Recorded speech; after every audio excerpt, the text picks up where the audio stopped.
Hey everyone, how are you doing tonight? Hey, Tom Dunn here, throughtheblack.com is the website. Okay, here we go.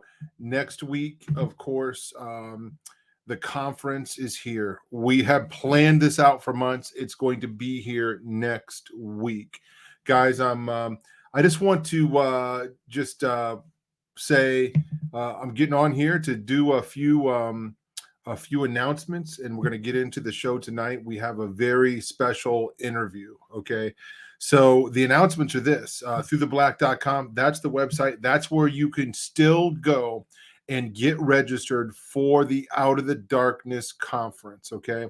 You click on the banner there, and it'll take you to a page, and you're going to have the option to buy a ticket to go to the conference, or you'll have the option to do streaming. Okay.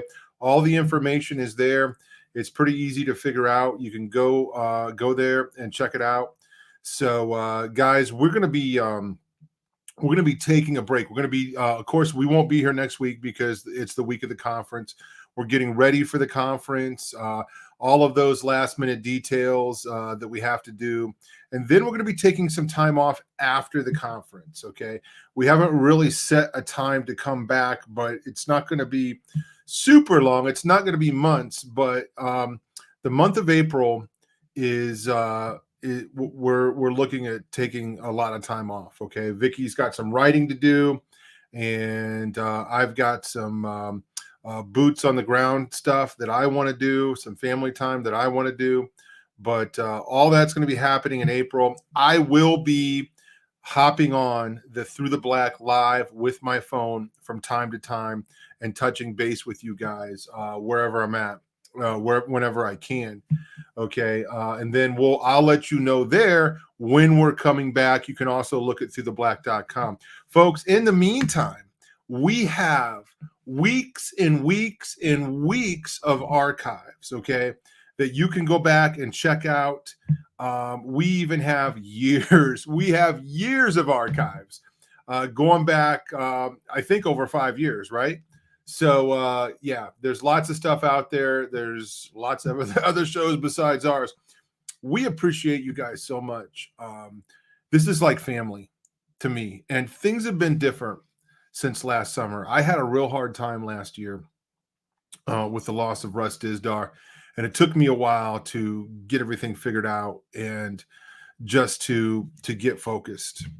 I feel pretty focused now, and we have been putting out tons of content for months now. So I don't know how many shows, lots and lots of shows. So, and they're on all kinds of different topics. You can almost go through and figure out what you want to learn about and then click on that show. So anyway, guys, it's all there. Thank you for the support. Thank you guys for everything that you have done. Just the encouragement, everything. It just blows me away. I can't believe that a dude like me, I don't even know what to say. To me, this is bizarre. This is like the Twilight Zone. Like, really? If you know me, you know that this is not my thing, coming on and being on a show, but we have fun with it. And the Lord opened up a door for us to do it, and here we are. So I think God uses people like me to show people that anybody can do it. And you know what? I feel like there's a lot of things I'm good at. This is not necessarily one of them, but hey, God's using me, and I'll do it until the next guy comes along. Okay. So anyway, I'm just blown away. We're not done yet. We're going to expand what we're doing, and we want to do more, and we want to reach more people. So if you pray for us and pray that we could be effective in sharing the gospel and exposing the wicked people of the world, edifying the church and building an army. We want to see soldiers equipped for the army of Jesus Christ. So, guys, we really appreciate that. If anybody wants to support us, there's a support tab on the website. We appreciate it so much.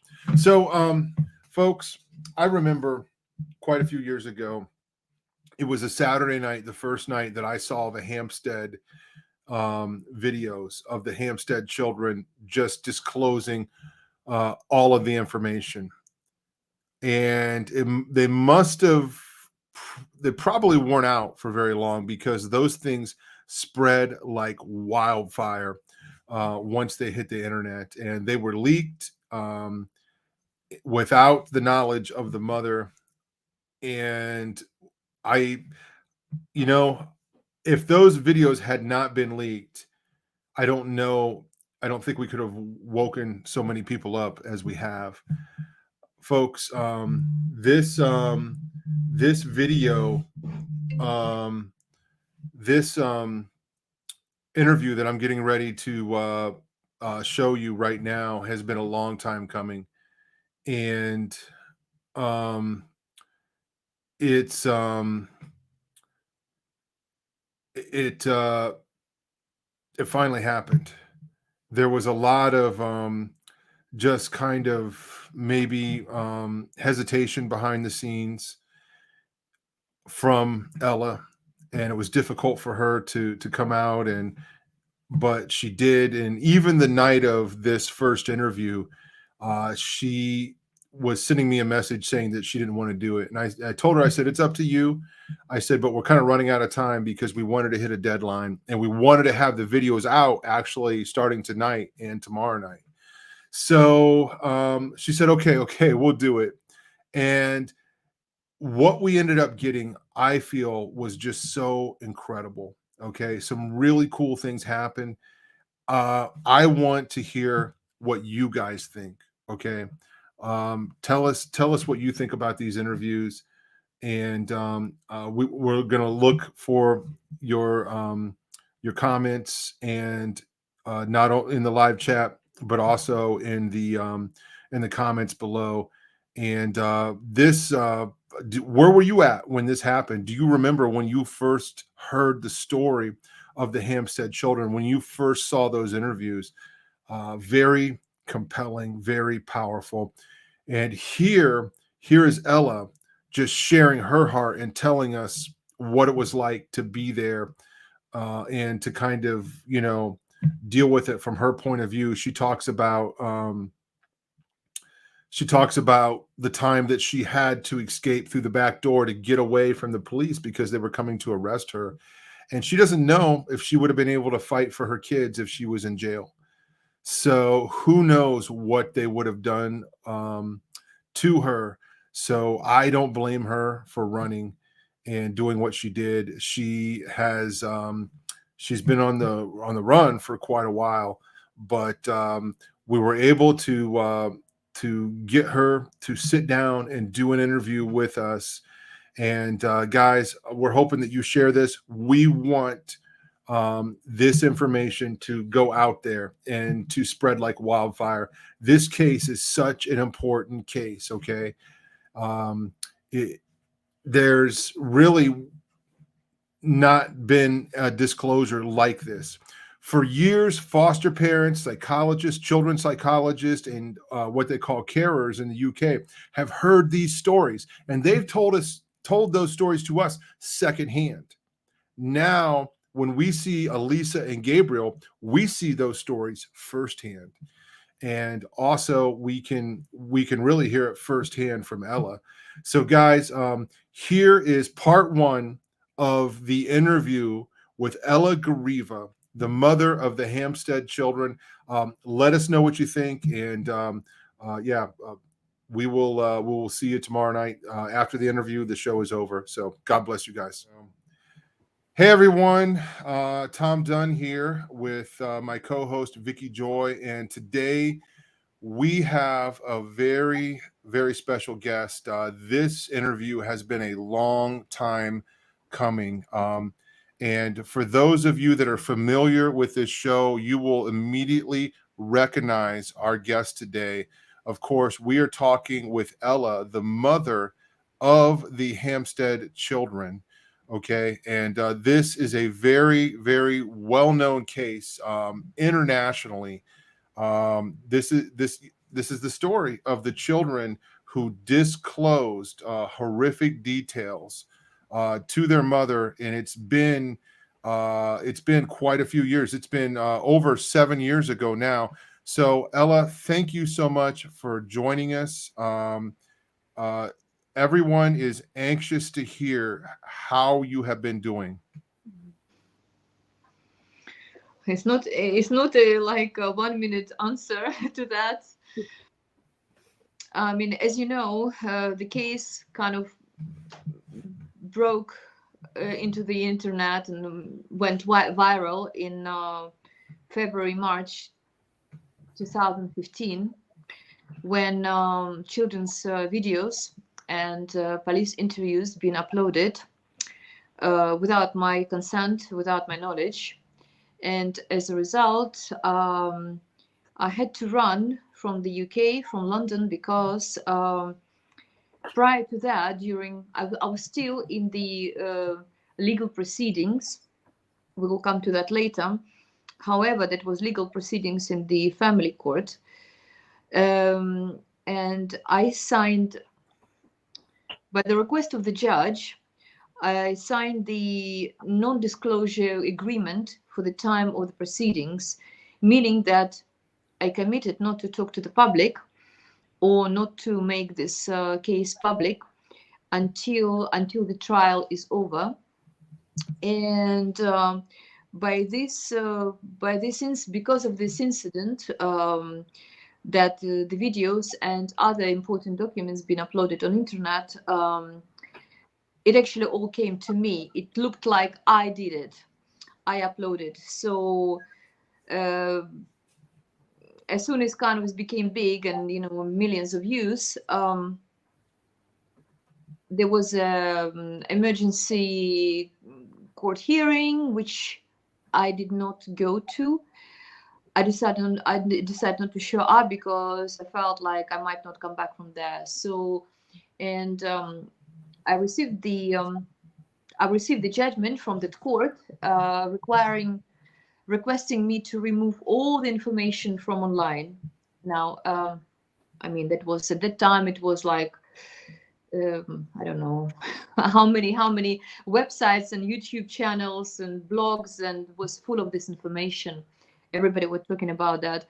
And before I knew anything, I came back from that meeting of the activists who were helping me for a little while, maybe for several months, since I fired the law firms who I saw were not helping me. They were actually working against me during proceedings. So anyway, that group, it happened that one of these people in this group actually uploaded those documents, had access to these documents, and uploaded them behind my back.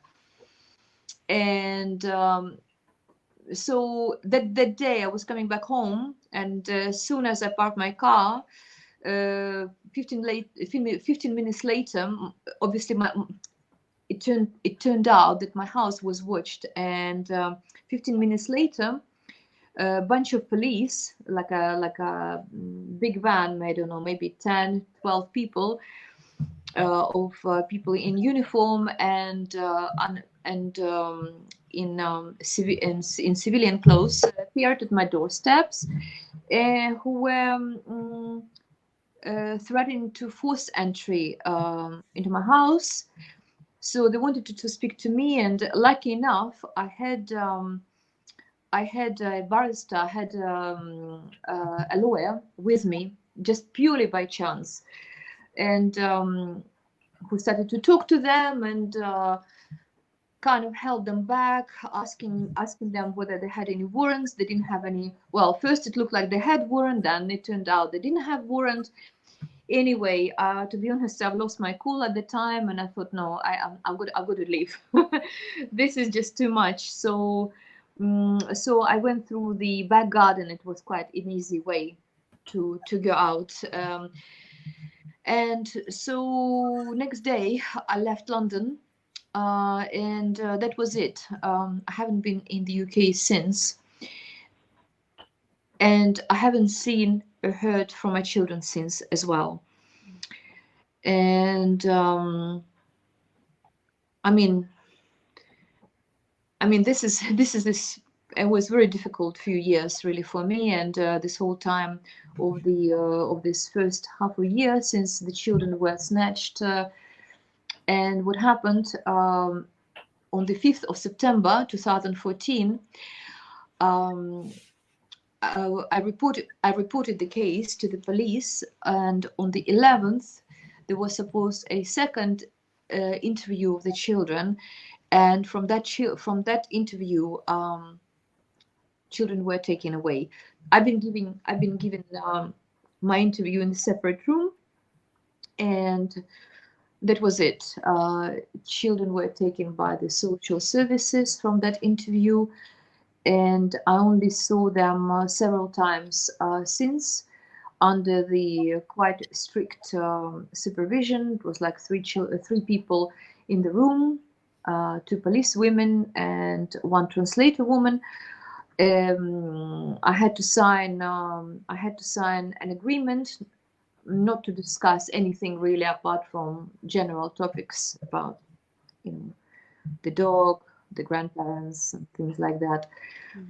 My parents as well saw them, I think, a couple of times. My eldest son has seen them once, and that was it. Maybe like 5-6 contacts at the time. So, Ella, let me ask you this. When you left and you kind of escaped through the back garden, you had a sense that they were going to arrest you, and you would not be able to fight if you were in jail.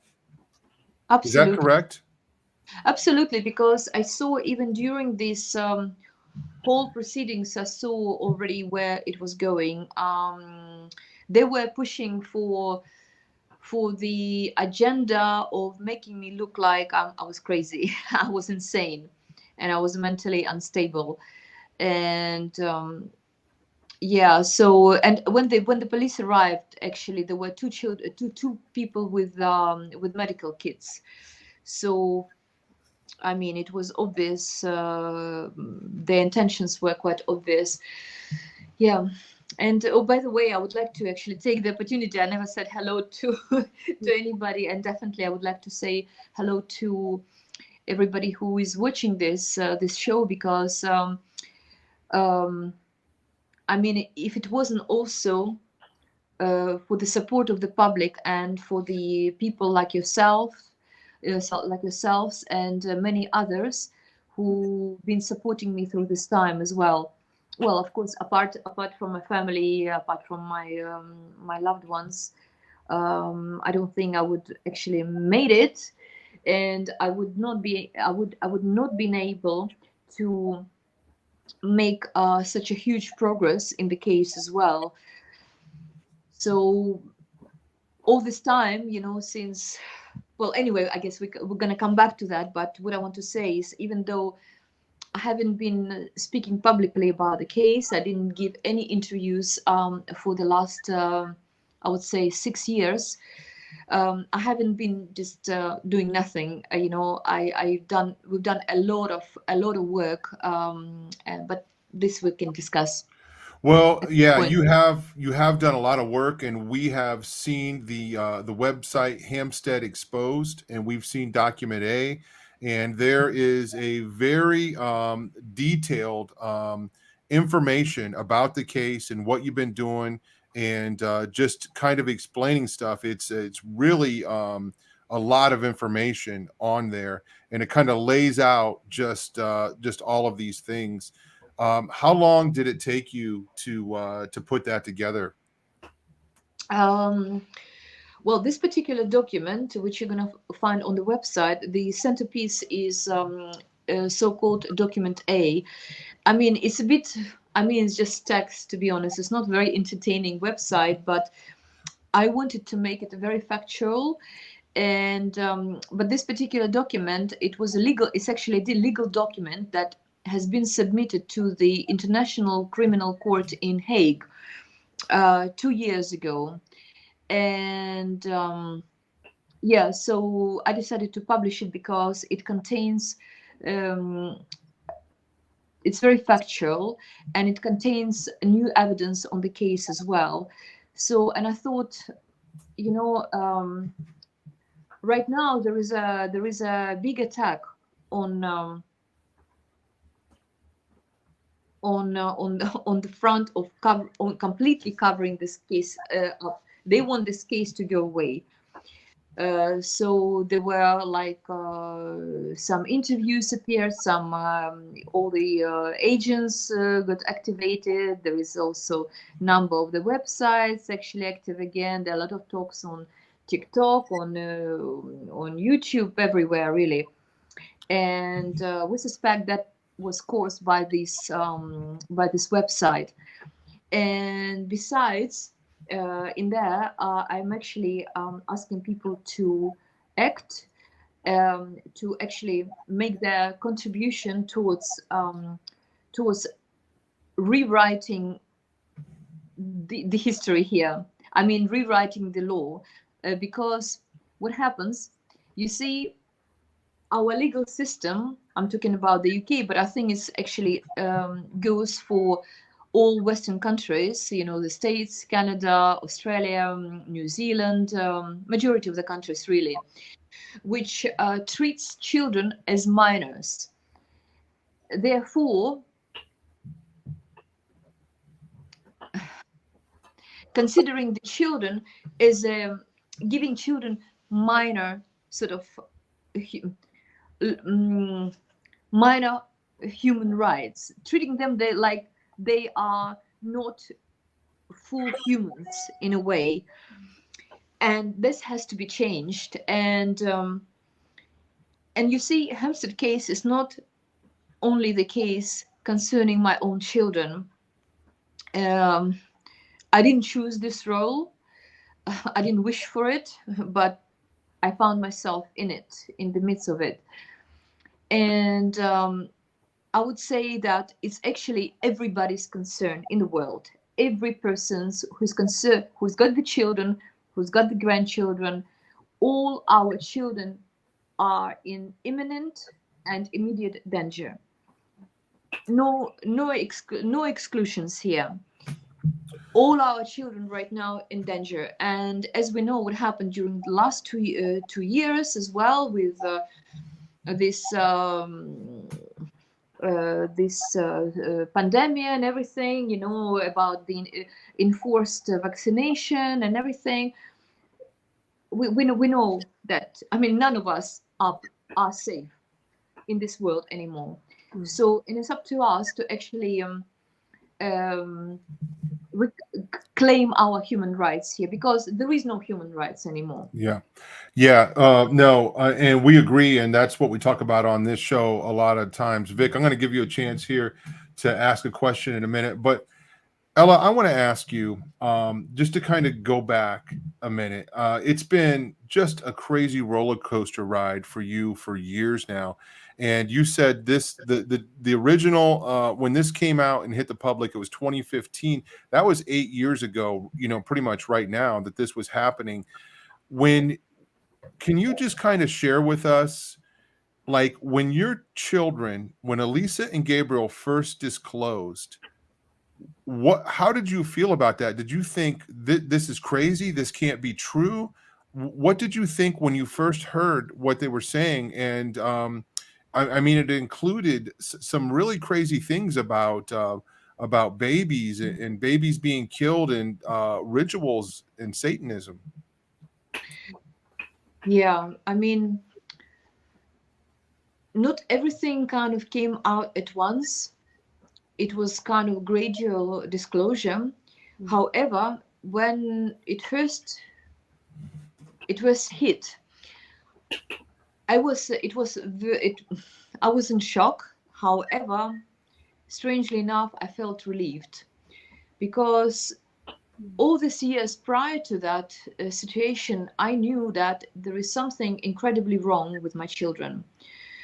I'm talking about extreme aggressiveness, extreme aggression, mostly towards each other. Some strange situations that I observed, which I couldn't really explain myself, and considering that I'm not really, I haven't been brought up in this country, I really did not know about this phenomenon, which most of the British people are aware of.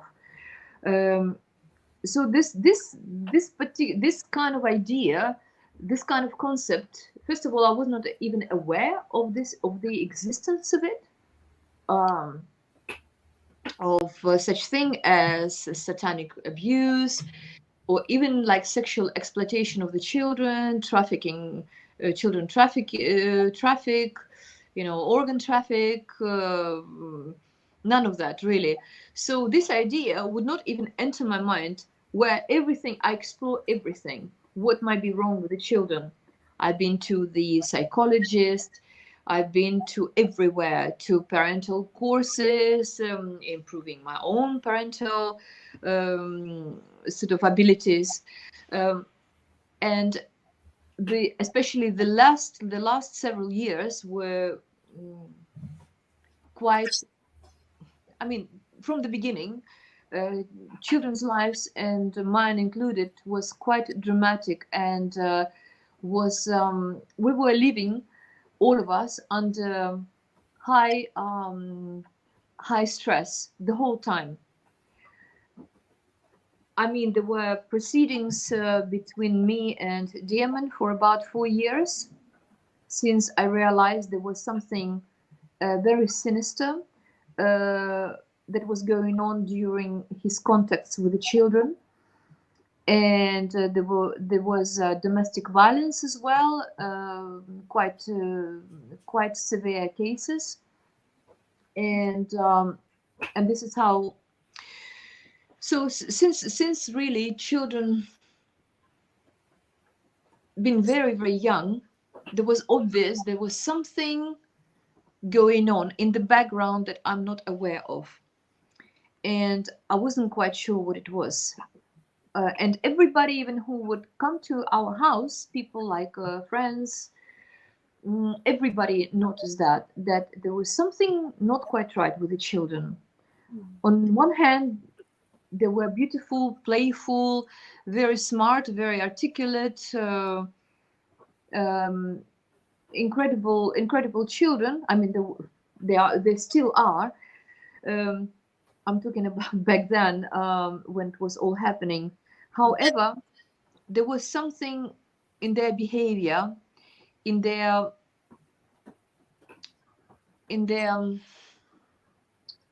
in the way they were expressing themselves, something not quite right, I would say. And especially after school, they were coming from school in very distraught state, and they were going in this same distraught state to the school too. I mean, nobody would think anything about the school, right? So,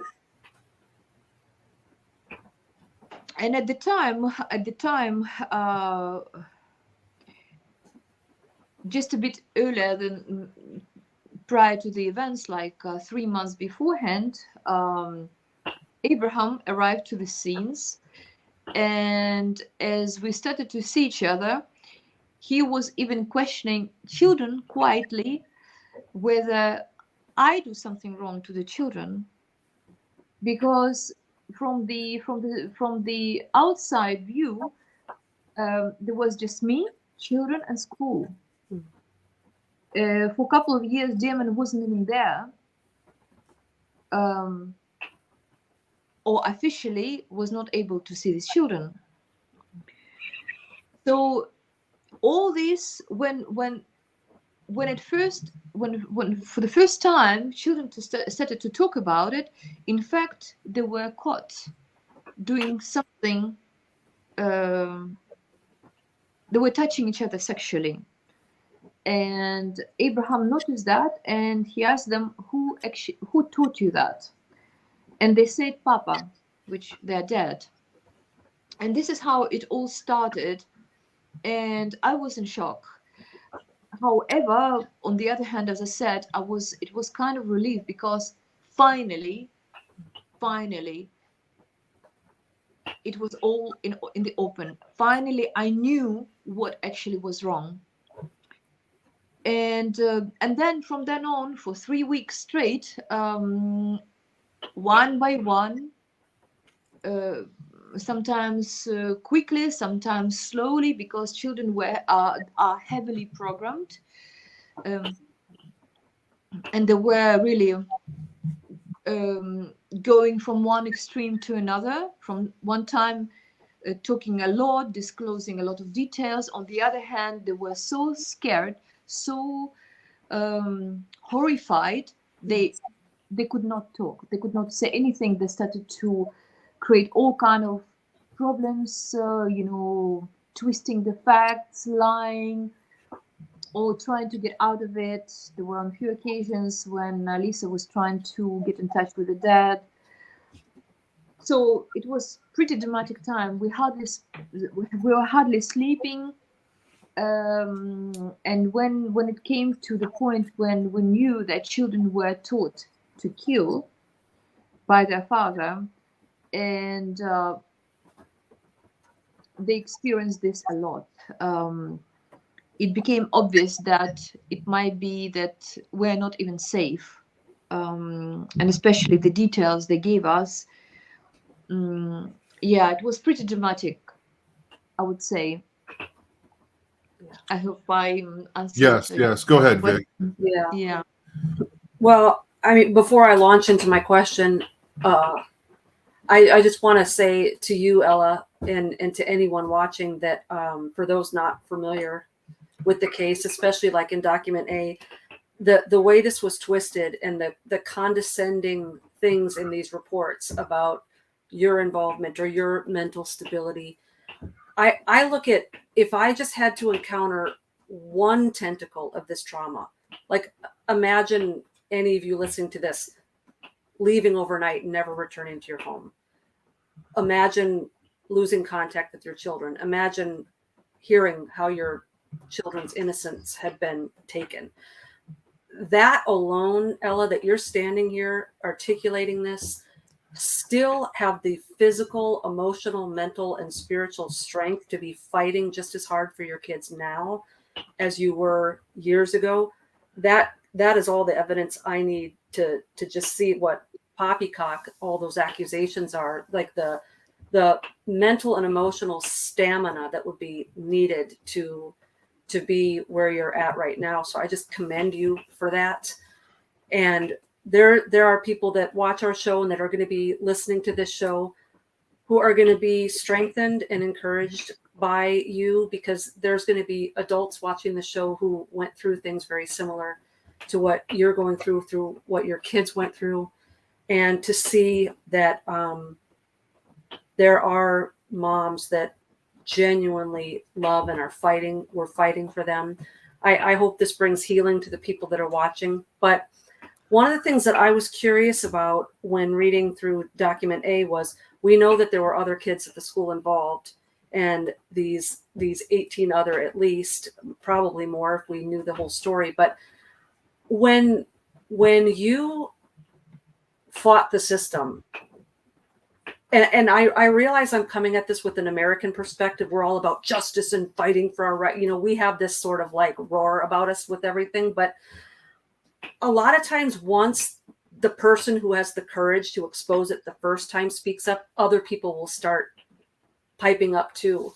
Was there any of that from any of these other parents, or when they saw the repercussions of everything you were going through, did that just keep them even more silent?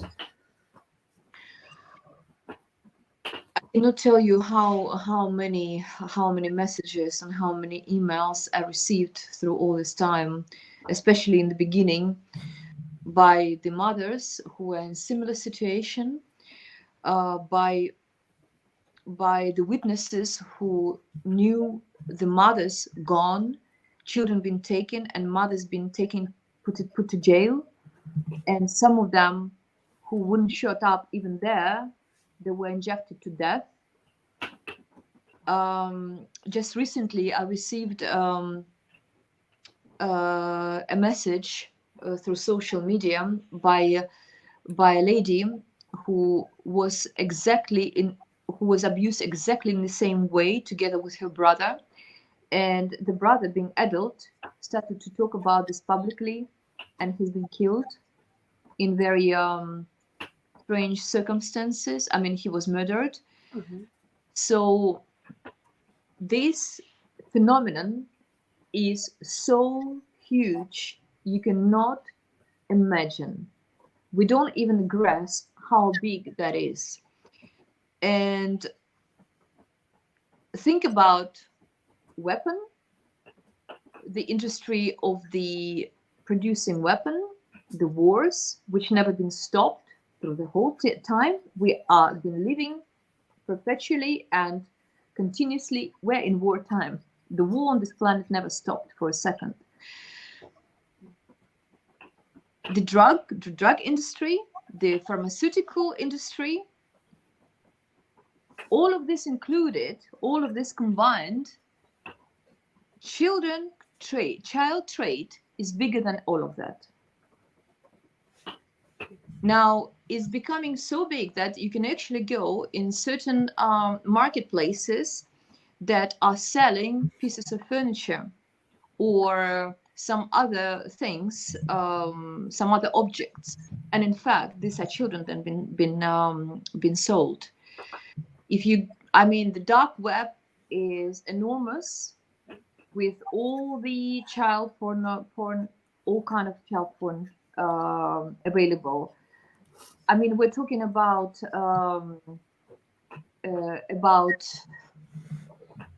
places where people with money go to, where children are being prostituted.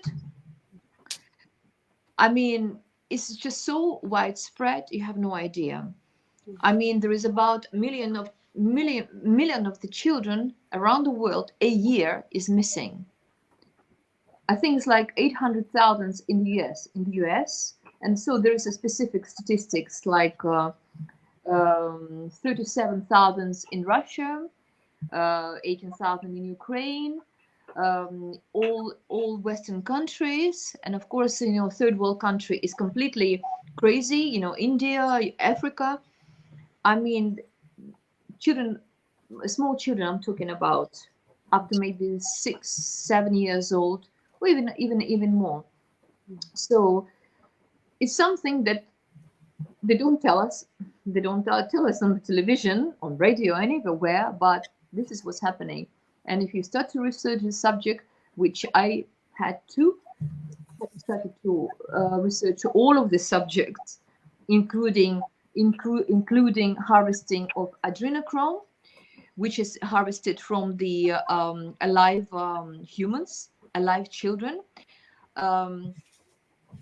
I don't know if it's rumors or if it's confirmed information, but recently they found a big a big facility in Ukraine by the Russian troops, allegedly, where they found the children of all kind of ages in completely exhausted state, mostly in coma.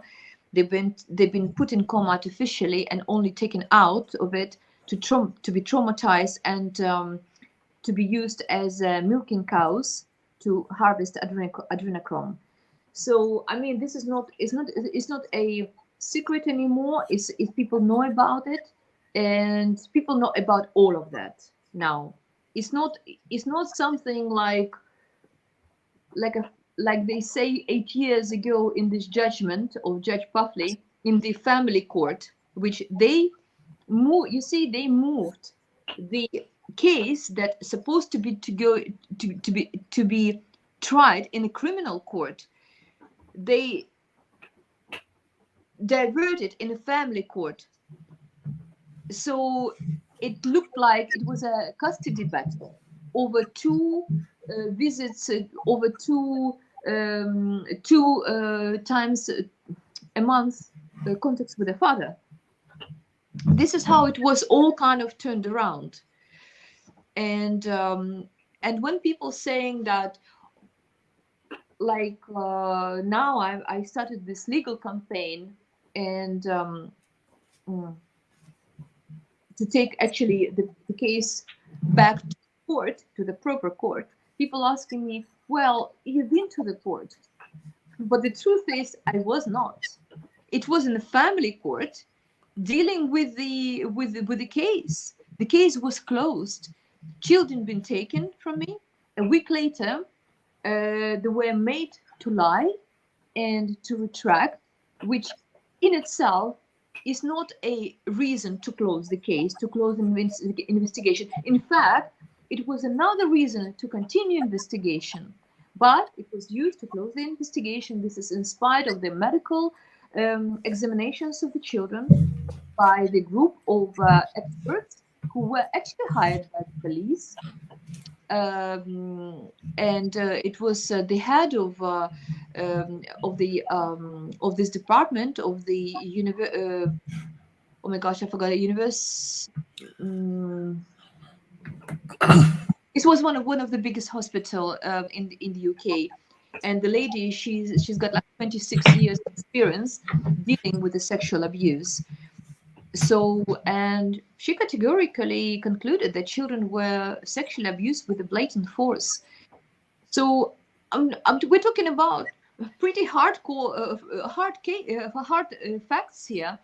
Yet, the family court, which is neither qualified, neither has any power whatsoever to preside of the criminal case, was dealing with that. None of the abusers were arrested. None of them were put through the trial. So the case was just shut down just based on that retraction. Put whatever, how many minutes retraction, which was not even conclusive. My son still was trying to tell the truth. 7 times he confirmed that children were killed. 7 times in that retraction. And yet, even so, a week later after that, the case was closed. And 2 weeks after, I have the comments, the written notes by the foster carer who was looking after the children, who refused to look after them at the end. There were notes, handwritten notes by her. The children were still disclosing to her. So, Ella, I was going to ask you about that next. I'm glad you said that. So, anybody that watches the testimonies of Elisa and Gabriel, they immediately know that they are telling the truth. They are recalling the things that happened to them from memory. It would be impossible for children to memorize a script and to recite it and do such a believable job. That's just out of the question. Now, the reason I bring that up is because that's what people said. They said that you coached them all of those facts. And what I do is I say, how in the world did Ella know all of these things to tell the children to memorize? And as this professional investigator asked them questions, they were able to correct him and tell them, and give them detail and use, as they're explaining. Watch the videos, okay? They're using their hands to explain, this was over here, this was over there. Okay, and they talked, Elisa talked about the hook, and they explained like they had spatial awareness. They were actually there. Okay, so and then one of the things they did is they accused you of coaching them. Okay, and that's one of the things, and I'll ask you about that here in a minute. I want to go back into the case, but I want to take a break right now and just ask you what are you doing now, and how can people help you now? We'll mention this again, but you are still working for justice, and you are still trying to fight this in the court. You have a website, Hampstead Exposed. So let's just take a brief moment and talk about that website and how can people help you? Thank you very much, Tom, for talking about this, because now it's really important for the public to actually get organized and to actually do something, because when the case broke out, I felt that it was shocking to everybody, and some people believed, some people didn't. However, it was a bit, after a while, it became kind of like, I felt, had some entertainment aspect to it, as much as, for example, people watching criminal shows and things like that. I mean, this is none of this is entertainment or any amusing, and our children in danger, and this is why it's so important for people actually start to act. And so what I'm asking there, for people to first sign the petitions. There are two petitions. One is to bring the case to the Supreme Court in the United Kingdom. And second, another petitions is for the case to be looked into by the United Nations. I mean, bear in mind what I've learned through all this time, that most all of these establishments are controlled. However, it's not the point. It's not the point. We still got to go through existing legal system and bring attention and bring justice here. So then we're talking about the legal campaign. My intention is to bring this case to prosecute those child protection organizations who have failed in their duties, as well as people who actually took the children unlawfully, illegally, and that requires funds. So I ask people to contribute towards our legal campaign, and finally, and also not less importantly, to familiarize yourself with the case, because there is a lot of details, as they say, devil is in the details, right? And it's just so many details. It's something that people can look at and actually look around and see what is going on around their neighborhood, next door houses. You will recognize the symptoms in the children's behavior. It's going on. It's so rampant and so spread. It goes everywhere.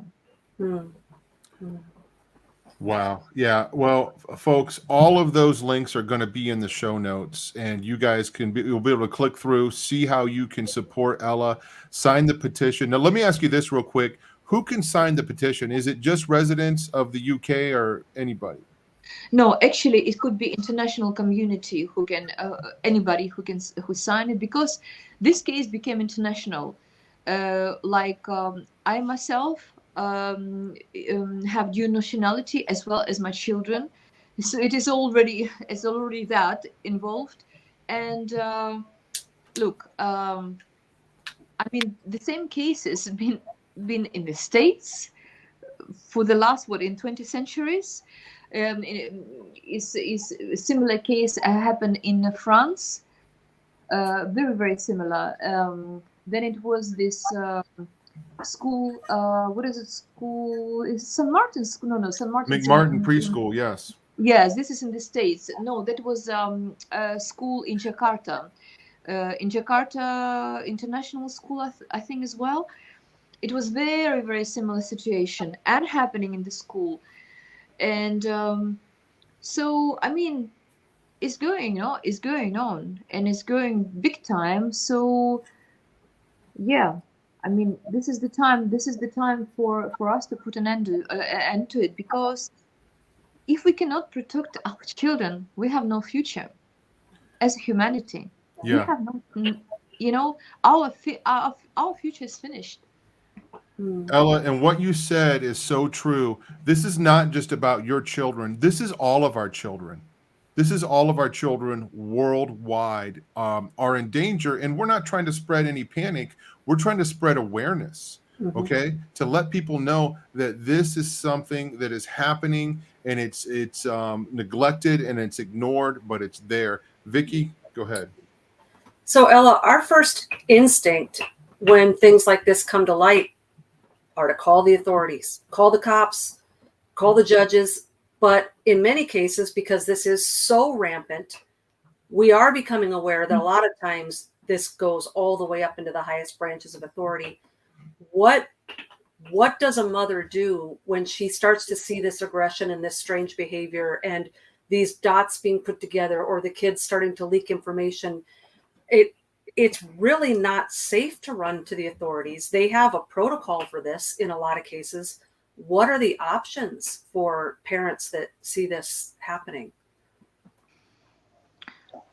It's a tough question, to be honest, because like, for example, I know about one case that a woman got in contact with me, and she said, listen, there is something strange going on with my daughter, there was very strange drawings, she's behaving strangely, and she's playing with her dolls in a strange way, and I suspect this was going on at the school as well. So she quietly left to the United Kingdom, and she still this girl is still going through the therapy, and it's been many years as well that I'm not quite sure about the progress, but I haven't been in touch with her for a little while, but for many years I was, and the process was slow and many things came out. So this is one option. I mean, to keep your children with you, I mean, you got to think hard what you want to do if you suspect, because you see, at the time when I decided to report this situation to the police, I had a belief and trust in the authorities, who knew that they're part of it. They are part of the game. Like, for example, London is the center of the it's a child trafficking capital.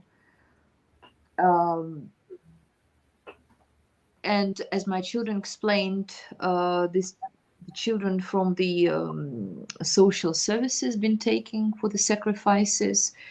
So children are missing from the social care system, and children been taken from the family by the hundreds and thousands.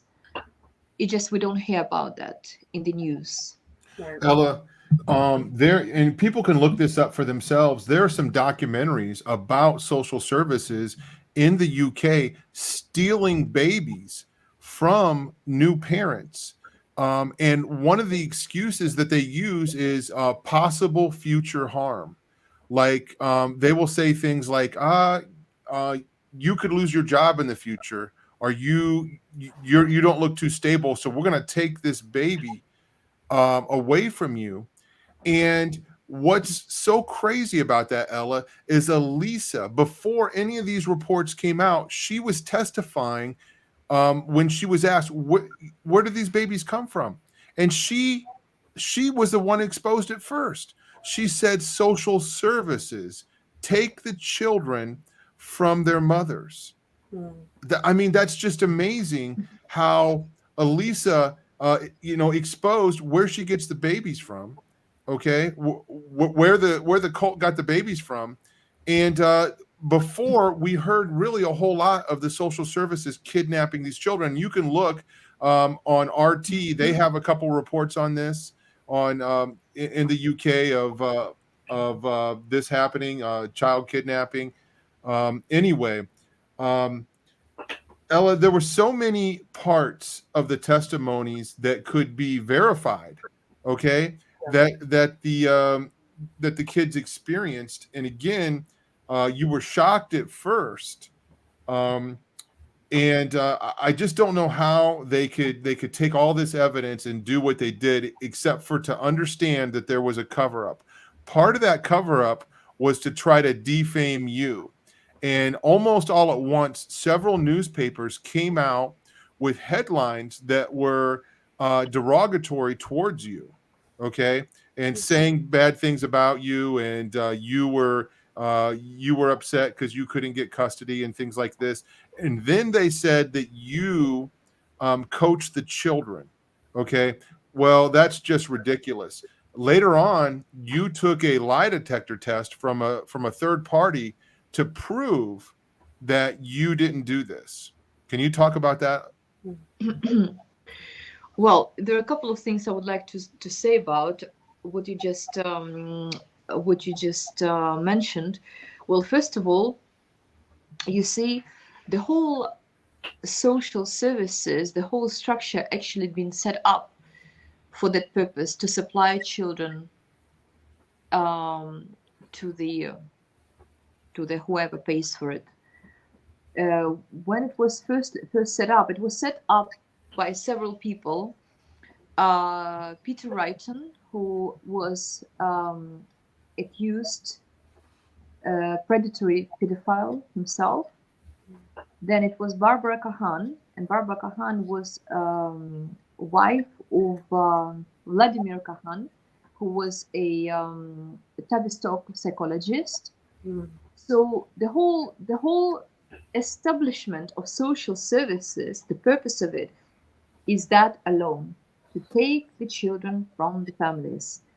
And of course, they have their method of operation, and whatever, the future potential or emotional harm whatsoever, they have their system in place. And this is first. And so another thing that you mentioned, what was that again? Well, they accused you. They had a campaign in the newspapers all at once at the same time. They had stories out about you.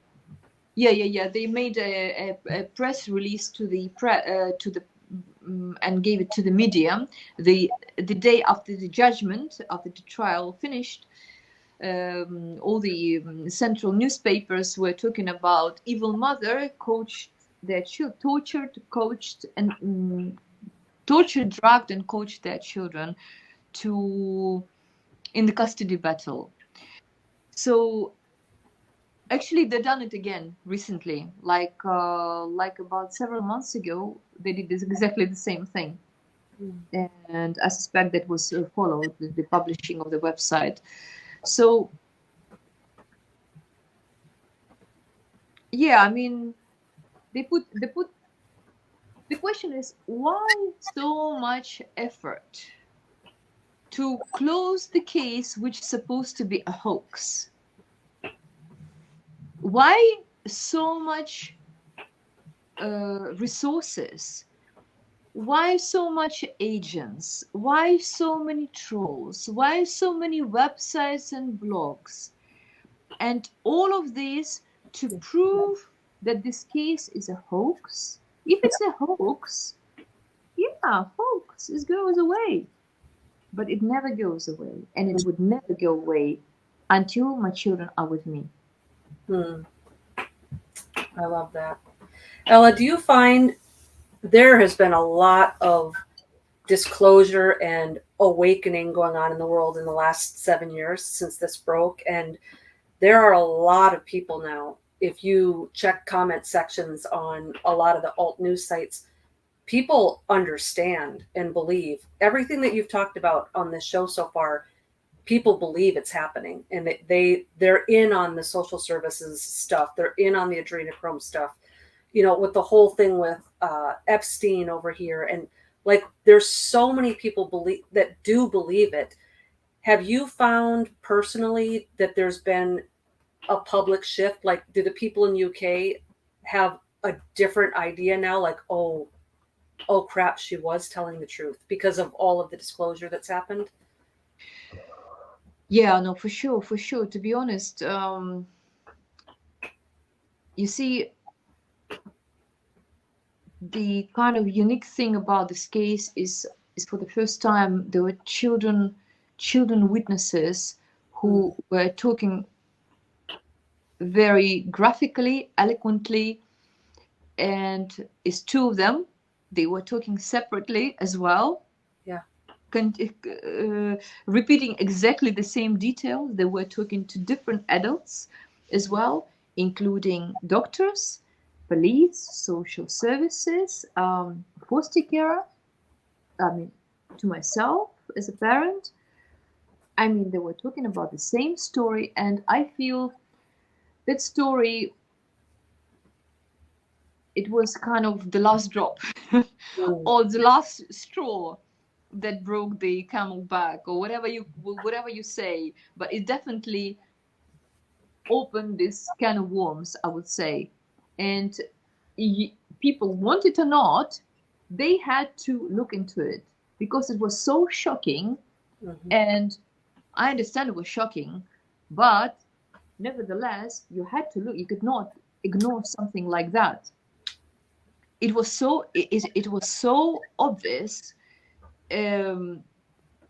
It's so true. Well, even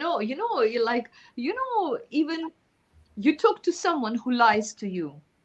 You don't know what's going on. You cannot probably put a finger on it, but you know they're lying. And as an adult, especially as a parents, who, majority of us, but probably you guys, you have children, you have grandchildren, you know how difficult it is to train your children to memorize a little poem for the school.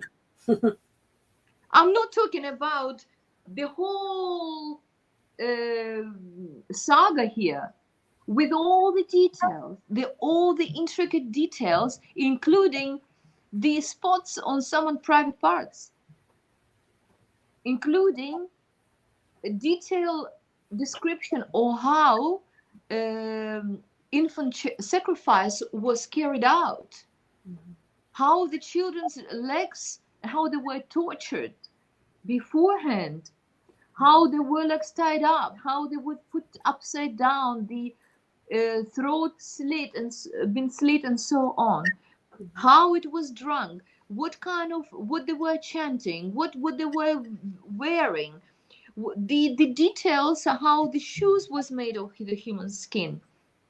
We know that the whole thing that been unacceptable at some point is actually been pushed through in the media about eating human meat.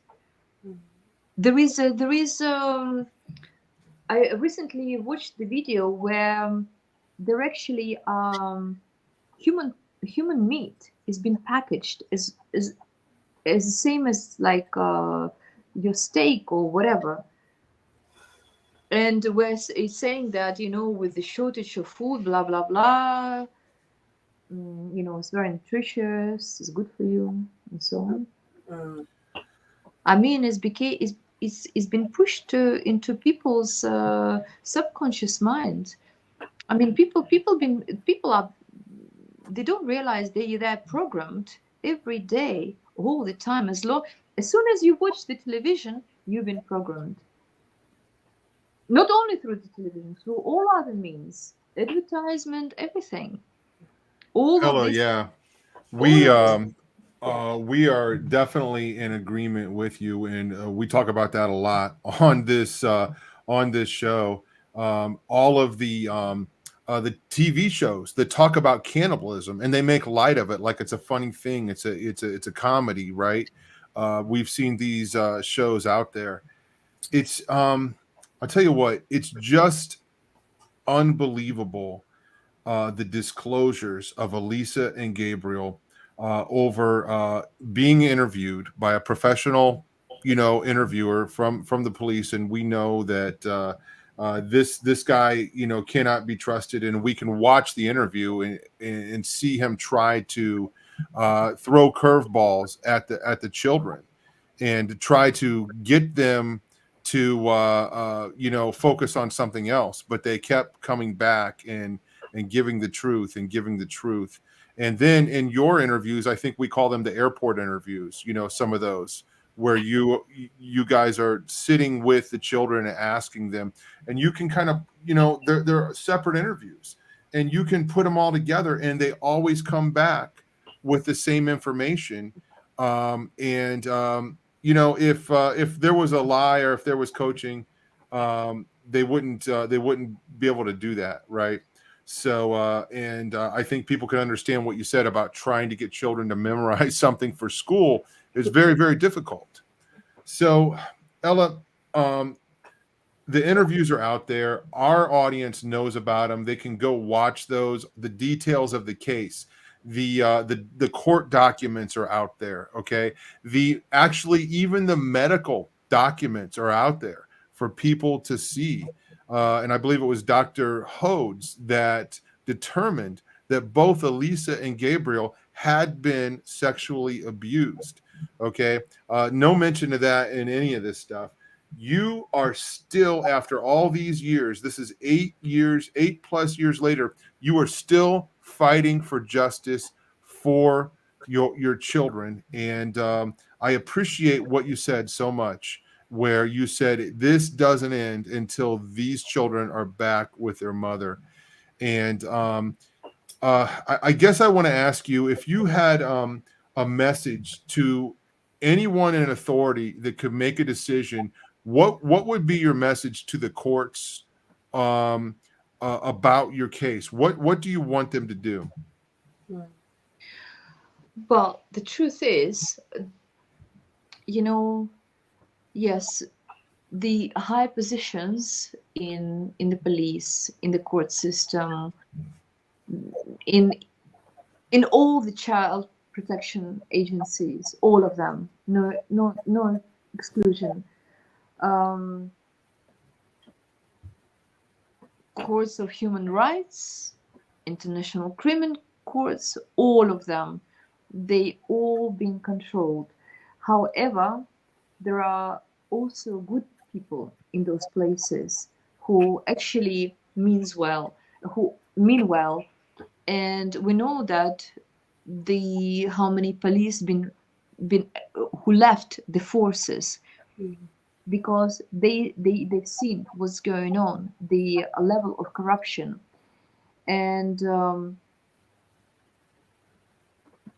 it's no point for me to address to the courts or to any establishments. It's just no point. There is just a fiction. It's just for us to think that, oh yes, there is we are being protected. Oh yes, our children, our lives and everything kind of, yes, everything's okay. This establishment's there, they're doing something. They're not. They're actually working against us. So for me, there's no point to address to these establishments. And I have facts. They all failed the children. Yeah. They all failed the children. They all controlled. But who I want to address is to all of the people, including those who are working in the system, that now you know what's going on. Now you know the truth. It's time to take the responsibility for what's been going on. Of course, we've been lied to, we've been tricked, but now we know. So it's time to create a different reality. So this is next step. I mean, it's no need to keep being shocked and see, oh yes, how horrible it is. It's time to do something about it. And what you can do, you actually can put a stop. You can put stop to these disgusting shows that have been put in the kindergarten and for little children, where adult men been dressed like female prostitutes, performing pole dancing, and the little children of 2-3 years old are seated around together with their parents, and they're watching those shows. This kind of thing needs to be stopped. We can stop that. You know, we can stop many things, and we can turn things around. And that's what we're for. We're at this point. We're on the verge of the point of no return. Mm-hmm. In every way possible. Our planet is destroyed almost. The ecosystem is destroyed. The species are disappearing. There is a total disbalance. I mean, we are living right now, you want it or not, we're all living in slavery. We have no rights whatsoever. And this is situation only can exist by our consent. By us consenting to this situation, this system, only because of that, the system can exist. I just will leave you with that. You know, Tom, I can't help.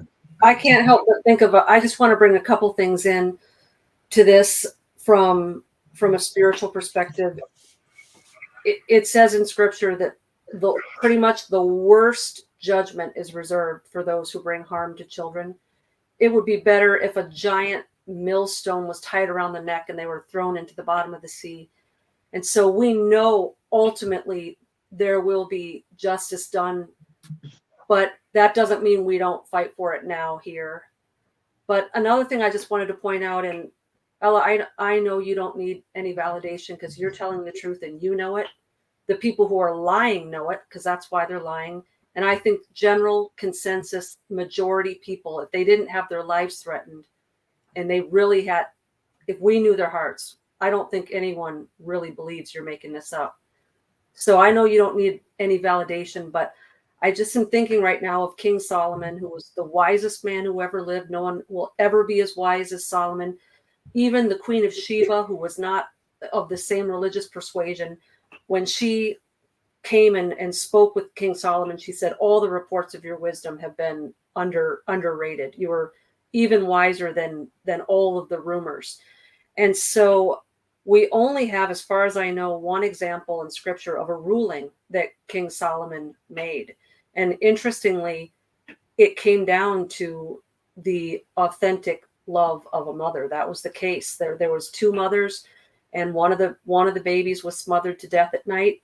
And King Solomon knew who the real mother was based upon her fight and her love for that child. So the way you're acting right now and what you said about this isn't over until my children are safe and returned to me, in the court of King Solomon, that would render the verdict of your innocence. And that speaks volumes. Thank you. I had just goosebumps. You were saying that. Thank you for bringing this up. It's so to the point. Ella, I want to mention one more time the website and how people can support you to sign the petition and to support you financially for your legal battle. It's hampsteadexposed.com. Is that correct?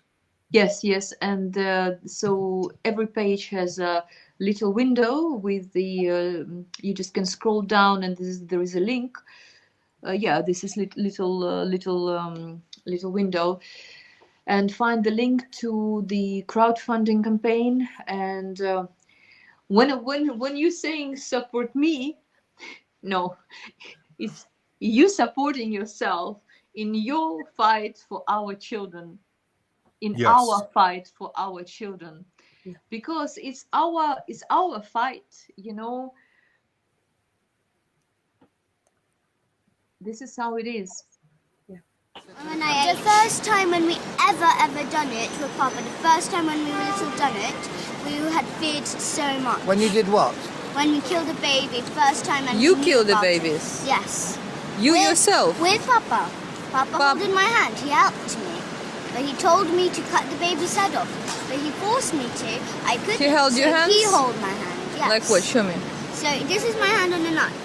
He put his big hand on, and he pushed my hand and then cut off the head, like that. And then when we got older, we got more used to it.